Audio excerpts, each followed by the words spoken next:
शव जलाने के बाद क्या आत्मा परिजनों से बात करती है? साथियों, आज हम इस वीडियो में एक ऐसी गहन और रहस्यमय बात को जानने और समझने वाले हैं जो हर इंसान के अंदर छिपे सबसे बड़े सवालों का जवाब ढूंढती है। श्रोताओं, मृत्यु के बाद ऐसा क्या होता है? क्या हमारी आत्मा सब कुछ देख सकती है? जब शरीर खत्म हो जाता है तब आत्मा कहाँ जाती है? और क्या सच में शव जलने का कोई अनुभव होता है? साथियों, अगर आप सचमुच जीवन और मृत्यु के उस अनोखे पहलू को हम जानेंगे, उस रहस्यमय सच्चाई के बारे में जो हमारी रोजमर्रा के जीवन से अलग है। हम ऐसी बातें बताएंगे जो शायद आपने पहले कभी नहीं सुनी होंगी। अगर आप हमारे साथ इस आध्यात्मिक सफर में चलना चाहते हैं तो कृपया इस वीडियो को लाइक करें। तो चलिए साथियों, बिना देर किए शुरू करते हैं इस रहस्यमय यात्रा को, जहां आत्मा सब कुछ देखती है और शव जलने का अनुभव कैसा होता है। मित्रों, कभी आपने सोचा है जब जीवन समाप्त होता है तो वास्तव में क्या समाप्त होता है? शरीर नष्ट होता है, यह हम सब जानते हैं, लेकिन क्या चेतना जो उस शरीर को संचालित कर रही थी वह भी मिट जाती है, या वह किसी दूसरे स्तर पर यात्रा आरंभ करती है? मृत्यु के उस क्षण में जब अंतिम सांस टूटती है, आत्मा अपने शाश्वत स्वरूप में स्वतंत्र हो जाती है। वह अब उस देह में नहीं होती, लेकिन वह कहीं खो भी नहीं जाती। वह देखती है, सुनती है, अनुभव करती है, लेकिन अब एक अलग दृष्टि से। यह दृष्टि कोई भौतिक आंख नहीं देख सकती, यह अंतर्दृष्टि होती है। श्रोताओं, जिस क्षण देह निष्प्राण होती है, आत्मा उस देह से बाहर नहीं निकल जाती है। जैसे पक्षी पिंजरे से उड़ जाता है, प्रारंभिक कुछ क्षणों तक वह आत्मा उसी स्थान पर रहती है जहां मृत्यु हुई होती है। वह अपने शरीर को देखती है, परिवारजनों का रोना, चित्कार, दौड़ भाग, सब कुछ वह आत्मा देखती है, सुनती है, लेकिन वह कुछ कर नहीं सकती। यह स्थिति उसे विचलित करती है, जैसे समझ नहीं आता कि वह जीवित है या मर चुकी है। यह अनुभव बहुत ही सूक्ष्म होता है और इसी क्षण आत्मा का प्रथम जागरण शुरू होता है। मित्रों, अब एक नई यात्रा शुरू हो चुकी होती है। यह यात्रा ना तो धरती की है ना आकाश की, यह यात्रा है अपने असली स्वरूप की ओर लौटने की। लेकिन इस यात्रा की शुरुआत होती है उस क्षण से जब शव को शमशान ले जाया जाता है। आत्मा यह सब देखती है, अपना शरीर जिसे वह वर्षों तक मैं कह रही थी, अब एक निर्जीव वस्तु बन चुका होता है। श्रोताओं, आप इस यात्रा की शुरुआत में हैं। यह कोई साधारण विषय नहीं है, यह वह रहस्य है जो जीवन और मृत्यु के पार फैला है। हम में से हर एक को एक दिन इस राह से गुजरना है, लेकिन क्या हम तैयार हैं उस अनुभव के लिए? मित्रों, हम सोचते हैं कि मृत्यु अंत है, लेकिन सच्चाई यह है कि मृत्यु के बाद भी दृष्टि चलती रहती है। आत्मा देखती है, पहचानती है, समझती है, पर वह कुछ बोल नहीं सकती, उसकी चुप्पी में एक अनंत संदेश छिपा होता है। मित्रों, इस वीडियो में आप जानेंगे कि आत्मा कैसे मृत्यु के बाद के प्रत्येक क्षण को अनुभव करती है। कृपया मित्रों, इस यात्रा में हमारे साथ बने रहिए, क्योंकि आगे जो प्रकट होगा वह आपकी दृष्टि ही बदल देगा। शव को ले जाते हुए लोग रो रहे होते हैं, कोई कंधा दे रहा होता है, कोई पीछे पीछे दौड़ रहा होता है। आत्मा सब देखती है। वह सोचती है, क्या मैं सच में मर गई हूँ? वह कोशिश करती है कुछ कहने की, पर कोई सुनता नहीं। शमशान घाट पहुँचते पहुँचते आत्मा की स्थिति बदलने लगती है। अब उसे अपने शरीर से धीरे धीरे एक दूरी महसूस होने लगती है।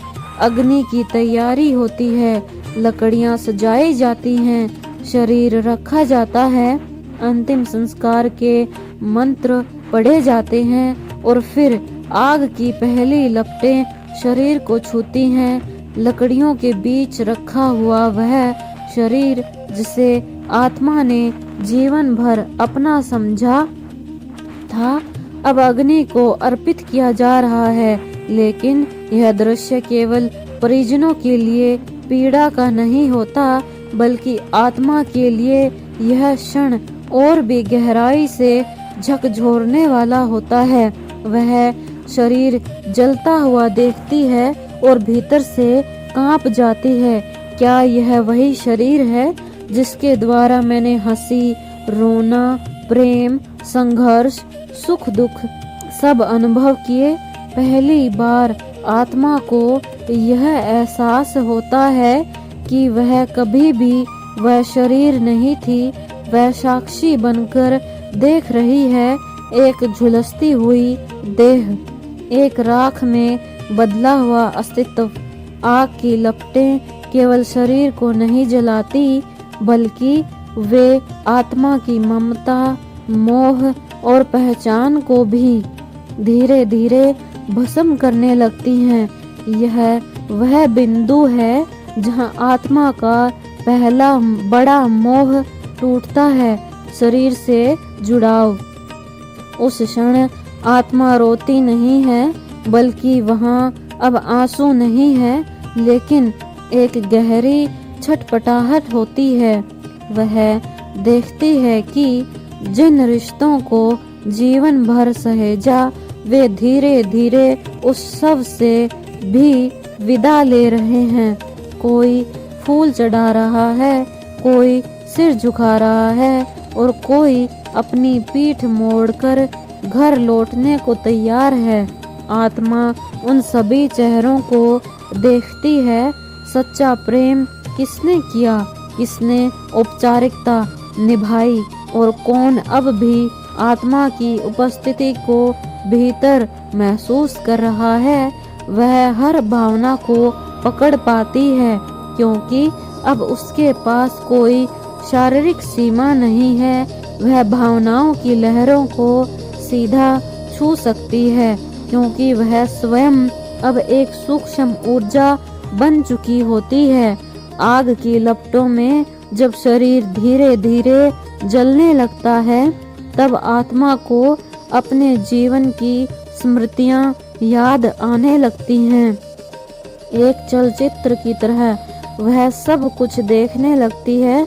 बचपन, पहली बार चलना, माँ की गोद, पिता की डांट, पहला प्रेम, असफलताएं, सफलताएं और वह अंतिम दिन जब उसने आंखें मूंद ली।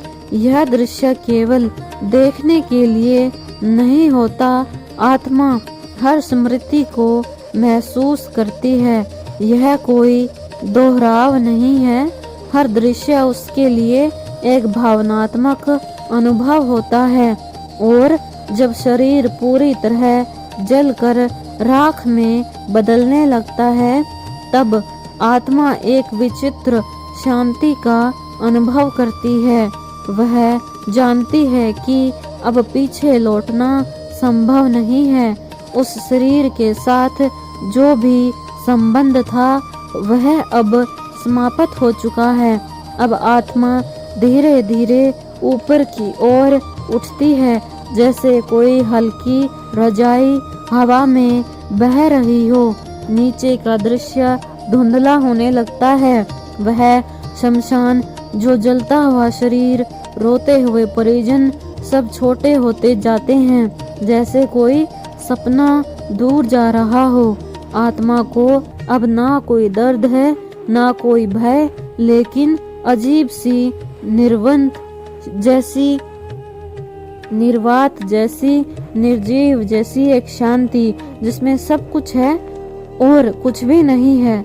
उसे अब कोई गुरुत्वाकर्षण नहीं खींचता। वह एक अदृश्य धारा में बह रही होती है, जिसे जैसे कोई अद्भुत शक्ति किसी दिशा में बह रही होती है। चेतना की यात्रा की, उस परत की जो शरीर से परे होती है। इस स्तर पर पहुंचकर आत्मा को एक नई अनुभूति होती है। उसका संपर्क अब उन ऊर्जाओं से हो रहा है जो जीवन में कभी स्पष्ट नहीं थी। कुछ आत्माएं उसे रास्ते में मिलती हैं, कुछ जान पहचान की, कुछ अजनबी, लेकिन सब जैसे कहीं ना कहीं परिचित लगती हैं। वह आत्माएं भी किसी न किसी स्थिति में यात्रा कर रही होती हैं। कुछ नीचे की ओर लौट रही होती हैं, कुछ रुकी हुई और कुछ ऊपर की ओर आगे बढ़ती हुई। यह एक ऐसा संसार है जहाँ शब्द नहीं चलते, केवल भावनाएं और कंपन, वाइब्रेशंस होते हैं। आत्मा अब यह समझने लगती है कि हर विचार, हर भावना एक ऊर्जा होती है और उस ऊर्जा का असर इस सूक्ष्म लोक में तुरंत होता है। वहाँ कुछ भी छिपाना संभव नहीं होता। जैसे जैसे आत्मा ऊपर उठती है, उसे अपने जीवन के कर्मों का कंपन महसूस होने लगता है। जो बातें उसने दूसरों से छुपाई, वे भी वहाँ उजागर होती हैं, क्योंकि यहाँ सत्य के अतिरिक्त कुछ भी नहीं टिकता। यह कोई दंड नहीं है, यह एक स्वाभाविक प्रक्रिया है। जैसे प्रकाश में अंधकार अपने आप समाप्त हो जाता है, आत्मा अपने ही जीवन की हर बारीकी को अनुभव करती है, लेकिन शब्दों से किसी को ठेस पहुंची, कब किसी का मन टूटा, कब झूठ बोला, कब किसी की मदद की, सब कुछ अब खुला होता है। इस स्थिति में आत्मा अब कोई नाम, कोई पहचान नहीं रखती। वह सिर्फ एक अनुभव मात्र बन जाती है। उसे अब केवल यह जानने की इच्छा होती है, अब आगे क्या। और तभी वह एक विचित्र सी चमक देखती है।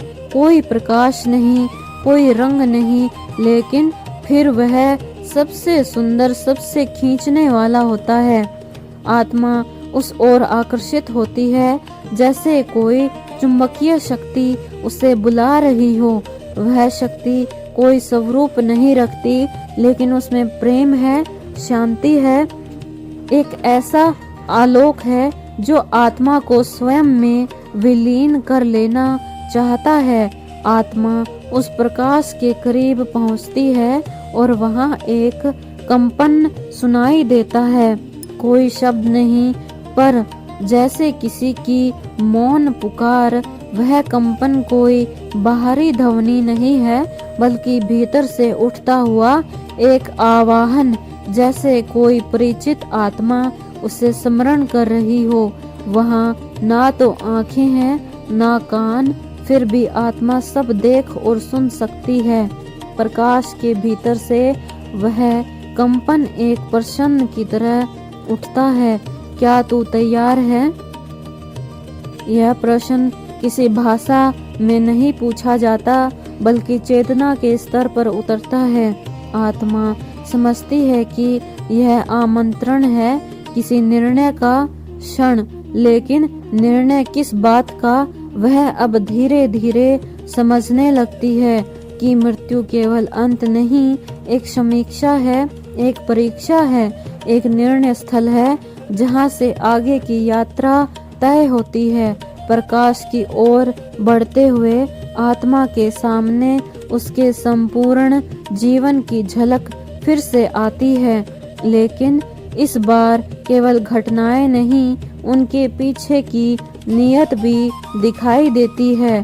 वह अब समझ पाती है कि किस कार्य के पीछे कौन सी भावना थी, स्वार्थ, प्रेम, करुणा, अहंकार।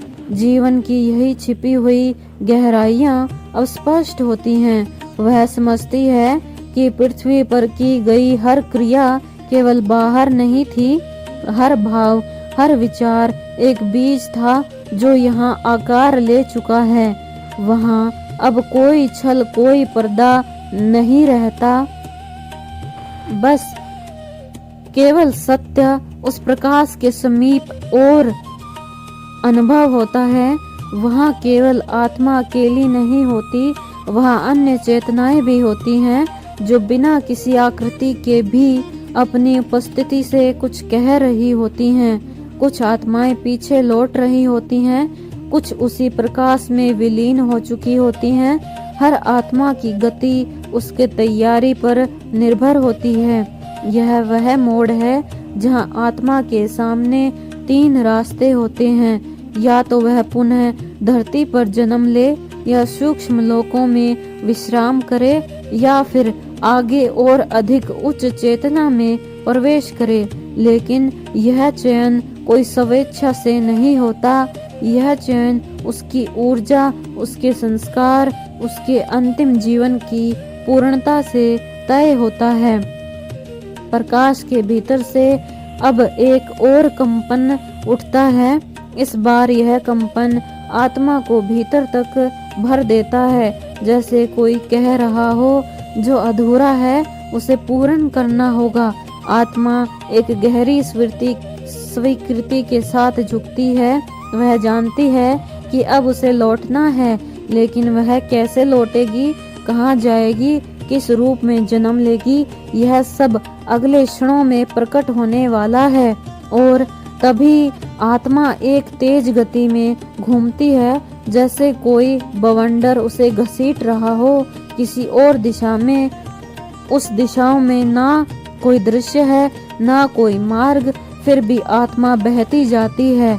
यह भाव कोई बाहरी नहीं, बल्कि उसके भीतर से उठी हुई एक पुरानी लहर है, एक अधूरी कामना, कोई अपूर्ण भावना नहीं, कोई ऐसा बंधन जो अब तक समाप्त नहीं हुआ। जैसे जैसे आत्मा उस गति में डूबती है, उसे वे क्षण याद आने लगते हैं जहां उसने प्रेम अधूरा छोड़ा, किसी को माफ नहीं किया, किसी दर्द को भुला नहीं पाई। यह सब बिंदु उसे चुंबक बनकर खींचते हैं। आत्मा को समझ आने लगता है कि यही वह बीज है जो आगे की भूमि तैयार कर रहे हैं। उसके सामने अब कोई नजारा नहीं होता, बल्कि ऊर्जा की परतें होती हैं। वह देख सकती है कि किस परिवार में कौन सी आत्मा किस कारण जन्म लेने जा रही है, किस योनि में कौन सी चेतना प्रविष्ट कर रही है, कौन सी आत्मा कहाँ अटकी हुई है। उसे सब कुछ स्पष्ट दिखता है, लेकिन वह कुछ कर नहीं सकती, बस समझ सकती है। फिर अचानक वह एक विशेष स्थान के चारों ओर मंडराने लगती है। यह कोई शारीरिक स्थान नहीं, बल्कि ऊर्जा का केंद्र है। वहाँ एक स्त्री का गर्भ है जो अभी अभी गर्भ धारण की अवस्था में पहुँचा है। आत्मा उसकी ओर खींचती है, जैसे कोई अदृश्य करुणा उसे पुकार रही हो। अब आत्मा एक गहन मौन में प्रवेश करती है। कोई शोर नहीं, कोई सोच नहीं, केवल समर्पण। अब वह जानती है कि उसे वापस जाना है, लेकिन एक नए रूप में, एक नए शरीर में। वह जानती है कि यह देह कोई सज्जा नहीं, कोई बोझ नहीं बल्कि एक अवसर है उस यात्रा को पूर्ण करने का जो पहले अधूरी रह गई। इस बिंदु पर आत्मा पूरी तरह चेतन होती है, लेकिन उसे यह ज्ञान नहीं रहेगा। अब वह शरीर में प्रवेश करेगी। जैसे ही वह उस ऊर्जा केंद्र में समाहित होती है, एक गहरा अंधकार छा जाता है। ना दृश्य ना ध्वनि, सिर्फ एक शून्य, और उस शून्य में केवल एक कंपन। जैसे तुम धरती पर धड़कन कहते हो, वही पहली धड़कन जो एक माँ के गर्भ में जीवन का आरंभ करती है, वही अब आत्मा की नई यात्रा की शुरुआत बनती है। जैसे ही आत्मा उस पहली धड़कन से जुड़ती है, उसकी चेतना धीमी होने लगती है, जैसे कोई दिया बुझते बुझते फिर जल रहा हो। जो आत्मा अभी तक सब देख रही थी, उसने शव को, अग्नि को, प्रकाश को, निर्णय को, अब वह अपनी ही दृष्टि से दूर होती जा रही है। वह विस्मृति की शुरुआत है। गर्भ में प्रवेश करते ही आत्मा को एक सीमितता का अनुभव होता है। वहाँ ना प्रकाश है ना पृथ्वी, सिर्फ गाढ़ा अंधकार, गीला स्पर्श और चारों ओर से घेरता हुआ मूक मौन। यह स्थान अब उसका नया संसार बनने वाला है, लेकिन वह अभी से भी उस पुराने अनुभव को पूरी तरह छोड़ नहीं सकी है। धीरे धीरे आत्मा की उच्च चेतना मंद होने लगती है। उसे अब प्रकाश नहीं दिखता, ना ही वह अपने पुराने संबंधों को स्पष्ट देख पाती है। वह सब उसे धुंध में बदल जाता है। यह प्रक्रिया स्वाभाविक है, क्योंकि यदि आत्मा पूर्ण स्मृति के साथ देह में प्रवेश करे तो वह सांसारिक भूमिका नहीं निभा पाएगी। गर्भ में वह अब पहली बार उस स्त्री की भावनाओं से जुड़ने लगती है जो उसकी माँ बनने वाली है। अगर माँ भय में है तो आत्मा डरती है, अगर माँ प्रेम में है तो आत्मा एक शांत कंपन से भर जाती है। इस तरह आत्मा अब धीरे धीरे एक जीव बन रही होती है, एक नई देह, एक नई कहानी, एक नई भूल। इस देह में अब उसकी चेतना जैसे बंधी जा रही हो। जो आत्मा अनंत में विचरण कर रही थी, अब केवल कुछ कोशिकाओं के भीतर सिमटने लगी है। वह अब अपनी पहचान खोने लगी है और एक नया मैं जन्म लेने को है। गर्भ की यह यात्रा आत्मा के लिए एक नींद की तरह है। धीरे धीरे वह गहरी नींद में चली जाती है, जिसमें ना उसे अपना रूप याद रहता है, ना अपने उद्देश्य, लेकिन फिर भी उस नींद के पीछे एक मौन स्मृति रहती है, एक क्षण सी चमक जो देह के बड़े होने के साथ साथ कहीं अंदर सोई रहती है। यह चमक ही वह आत्मा की सच्चाई है जो कभी कभी बचपन की आंखों में झलकती है, किसी भी सौपन्न में मुस्कुराती है और कभी किसी मौन क्षण में हल्के से भीतर बोलती है, मैं हूँ। और जब देह पूर्ण रूप ले लेती है, जब समय आ जाता है जन्म का, तो आत्मा पहली सांस के साथ इस धरती पर पुनः उतरती है। वह पहला रुदन केवल शरीर का नहीं होता, आत्मा की विस्मृति का संकेत भी होता है। उस क्षण जब बच्चा रोता है, वह अनजाने में भय से भर जाता है, क्योंकि जो उसे छोड़ना पड़ा है वह शांति, वह प्रकाश अब स्मृति से धुंधला हो चुका होता है। आत्मा अब पूरी तरह उस शरीर में स्थित हो चुकी होती है। उसकी चेतना अब देह की सीमाओं में बंधी होती है। माँ का स्पर्श ध्वनियाँ, रोशनी और अंधकार, यह सब मिलकर एक नई पहचान बनाते हैं। आत्मा अब अपने को शरीर मानने लगती है। इस जीवन की शुरुआत में कुछ क्षण ऐसे आते हैं जब बच्चा आसमान की ओर देखता है और मुस्कुरा देता है। बहुत से लोग कहते हैं शायद वह किसी देवदूत को देख रहा है, पर वह मुस्कान आत्मा की होती है, जो जानती है कि वह आई कहाँ से है। लेकिन यह स्मृति क्षण भर में विलीन हो जाती है। अब परिवार, समाज, भाषा और संस्कार, इन सभी का प्रभाव आत्मा पर पड़ने लगता है। वह जो शुद्ध थी, जो निर्विकार थी, वह अब सीखने लगती है कि उसे कौन सा नाम दिया गया है, उसे क्या अच्छा कहना है, क्या बुरा।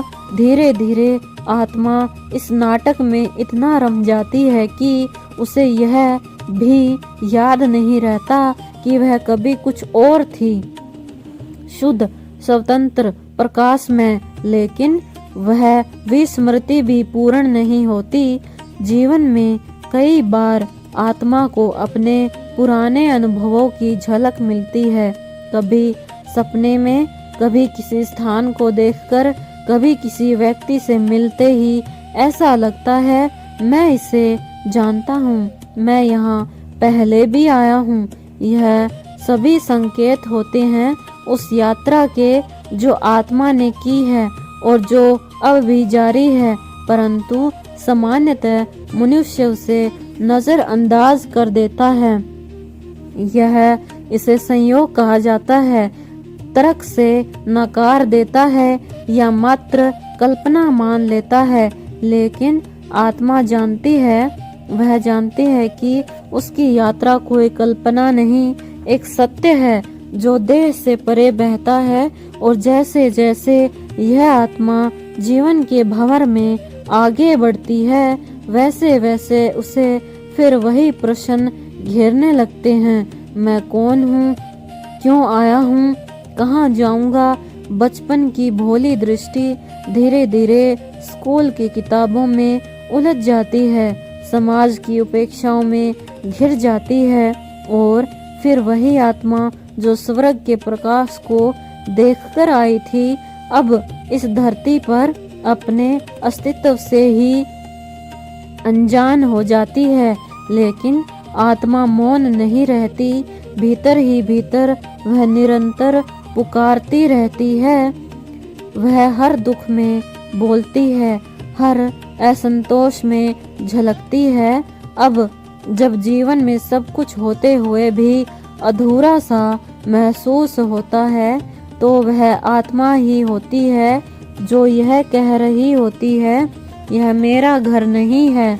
जब हम किसी शांत जगह पर अचानक भीतर से हिल जाते हैं, जब किसी संगीत की ध्वनि भीतर के तारों को झकझोर देती है, जब कोई अजनबी आंखों में कुछ जाना पहचाना सा दिखता है, तब आत्मा अपनी स्मृति की खिड़की खोलती है, पर हम उसे क्षण भर में बंद कर देते हैं, क्योंकि यह दुनिया हमें लगातार सिखाती है कि ऐसा सोचना बचपना है।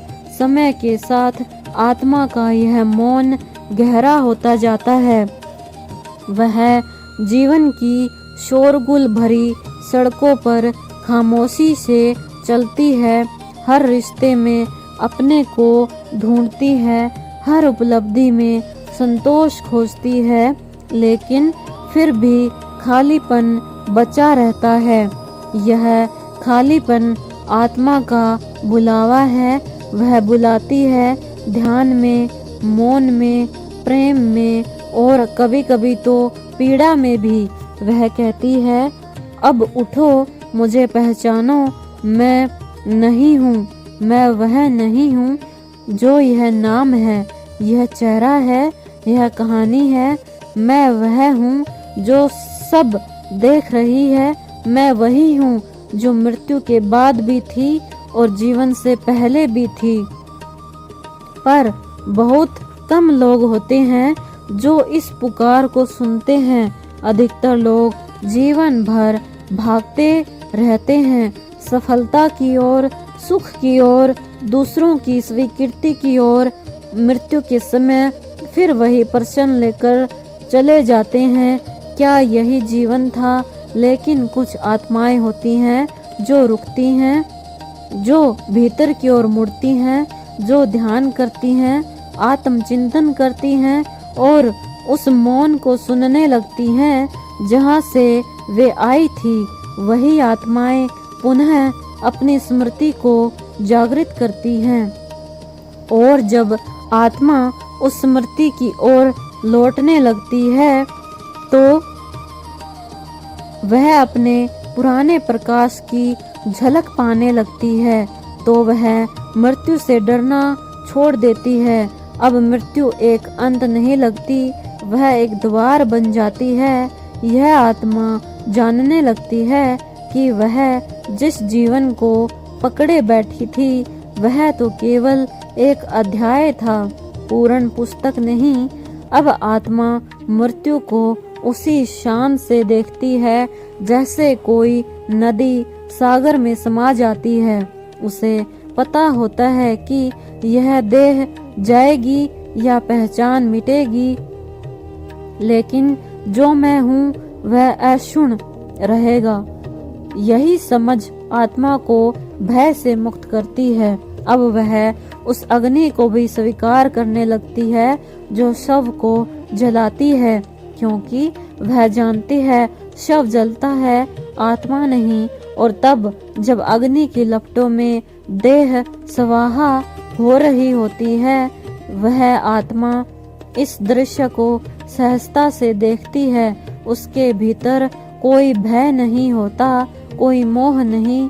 वह देखती है कि कैसे लोग आंसू बहा रहे हैं, कोई सिर झुकाकर खड़ा है, कोई आंखें मूंदते हैं, कोई पुरानी बातें याद कर रहा है। और वह यह भी देखती है कि इनमें से अधिकांश को नहीं पता कि मैं यही हूँ, इनके बीच, इनकी ही आंखों के सामने। बस अब मैं देह में नहीं हूँ, लेकिन वह चाहकर भी कुछ नहीं कह सकती। उसका संवाद अब मौन हो चुका है, केवल वही सुन सकता है जो भीतर से शांत है, जागृत है। इसलिए आत्मा उस दृश्य को देखकर कुछ नहीं कहती, बस देखती है, स्वीकार करती है और फिर धीरे धीरे उस अग्नि से उठते धुएं के साथ ऊपर उठने लगती है। हल्केपन से स्वच्छंद होकर यह आत्मा जानती है कि उसे कहाँ जाना है। वह कोई रास्ता नहीं ढूंढती, रास्ता स्वयं उसके भीतर से खुलता है। उसे कोई मार्गदर्शक नहीं चाहिए, क्योंकि अब उसका ही प्रकाश उसका पथ बन गया है। इस अवस्था में पहुंचने के लिए जीवन भर की साधना चाहिए। ध्यान, मौन, प्रेम और जागरूकता, यह सब मिलकर आत्मा को तैयार करते हैं ताकि मृत्यु उसके लिए भय ना रहे, बल्कि एक अवसर बन जाए फिर से उस ज्योति में विलीन होने का जहाँ से वह कभी आई थी। और जब आत्मा पूर्णतः ऊपर उठने लगती है, देह से, संसार से, भावनाओं से परे, तब उसे एक मधुर खिंचाव अनुभव होता है, जैसे कोई उसे प्रकाश की ओर बुला रहा हो।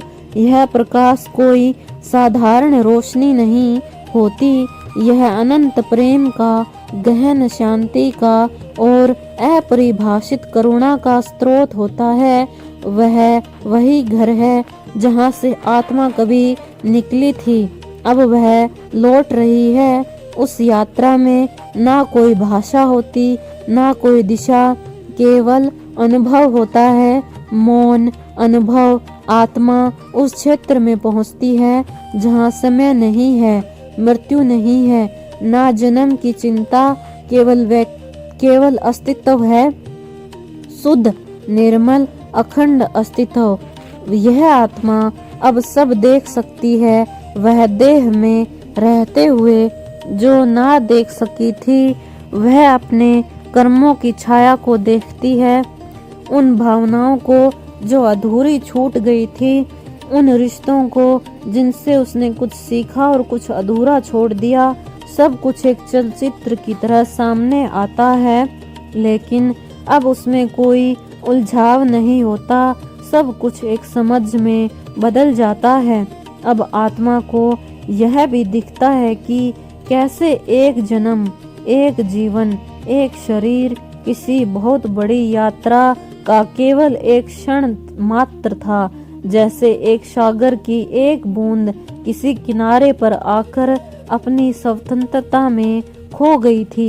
अब वह सागर में लौट रही है और तब जब आत्मा पूर्ण विलीन हो जाती है उस प्रकाश में, तब ना कोई देखना रहता है, ना कोई अनुभव करना, केवल होना बचता है। यही मोक्ष है, यही मुक्ति है, यही वह स्थिति है जिसे योगी, संत, सूफी और बुद्ध कह गए हैं निर्वाण। लेकिन यह समझ, यह यात्रा केवल मृत्यु के बाद की नहीं है, इसे जीवन में ही जाना जा सकता है। जो जीते जी इस आत्मा को पहचान लेता है, उसके लिए मृत्यु एक खामोश पुल बन जाती है। इसलिए संत कहते हैं, मरो पर जीते जी मरो, देह से पहले देह को त्यागो, मोह से पहले मोह को त्यागो। तब आत्मा को उसकी असली पहचान, असली उड़ान मिलती है। इसलिए जो आत्मा अपने शव को जलता देखती है, वह केवल जलती देह नहीं देखती, वह देखती है कि जीवन क्या था, मृत्यु क्या है और वह स्वयं कौन है। यही देखना, यही बोध, यही अंतिम यात्रा की तैयारी है। श्रोताओं, यह थी आत्मा की वह अद्भुत यात्रा जो मृत्यु के पार भी देखती है, जो अग्नि में जलते शरीर को निहारती है पर खुद भी नहीं जलती कभी। श्रोताओं, वीडियो कैसी लगी कमेंट करके ज़रूर बताइए। वीडियो को लाइक शेयर करें और हमारे चैनल को सब्सक्राइब करें। आप सभी का धन्यवाद।